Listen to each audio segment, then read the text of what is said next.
বন্ধুরা, মানুষের জীবন কি এতটাই সস্তা হয়ে গেছে? কখনো জাতের নামে, কখনো ভাষার নামে, আবার কখনো কোনো রাজ্যের বাসিন্দার হওয়ার অপরাধে প্রাণ কেড়ে নেওয়া হচ্ছে একটা মানুষের জীবন থেকে। দিল্লির দ্বারকা থেকে এক ভয়াবহ ঘটনা সামনে আসে, আজ পুরো দেশকে নাড়িয়ে দিয়েছে। মাত্র 22 বছর বয়সী জোম্যাটো ডেলিভারি বয় পাণ্ডব কুমারকে সেই ভাইটার অপরাধ একটাই ছিল যে সে বিহারের এক বাসিন্দা। গত 26শে এপ্রিল রাতে ডিউটি শেষ করে বন্ধুর জন্মদিন পালন করে বাড়ি ফিরছিলেন এই ভাইটি। পথে তাকে আটকায় টহলরত পুলিশের এক গাড়িতে ছিলেন হেড কনস্টেবল নীরাজ মালহারা। পাণ্ডবকে জিজ্ঞাসাবাদ করার সময় সেই মুহূর্তে তিনি বলেছিলেন তার গলার কণ্ঠস্বর বিহারি ভাষায় ছিল বলে তাকে চরম অকথ্য ভাষায় গালিগালাজ করে। নীরাজ মালহারা বলতে থাকেন, তোরা বিহার থেকে এসে এখানে নোংরা ছড়াচ্ছিস। এক মেহনতি যুবকের আত্মসম্মানে আঘাত লাগায় পাণ্ডব ভাই প্রতিবাদ জানায়, আর সেই প্রতিবাদের মাসুল দিতে হলো এই ভাইকে নিজের বুক দিয়ে, নিজের জীবন দিয়ে। পয়েন্ট ব্ল্যাঙ্ক রেঞ্জ থেকে গুলি করে পাণ্ডবকে অন স্পট তৎক্ষণাৎই হত্যা করে এই কনস্টেবল নীরাজ মালহারা। আমরা হয়তো ভিডিওর নিচে কমেন্ট করব,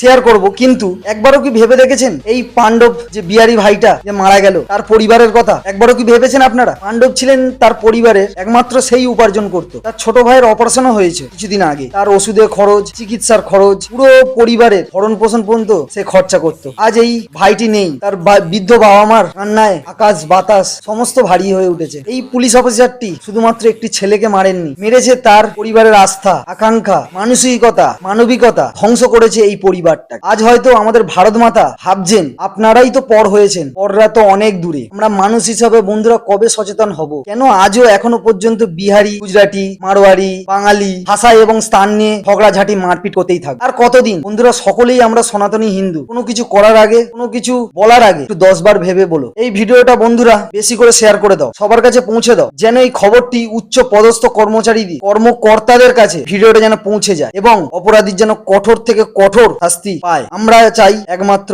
ন্যায়, সত্যমেব জয়তে। সবাই ভালো থাকবেন, সুস্থ থাকবেন, সুরক্ষিত থাকবেন। হর হর মহাদেব।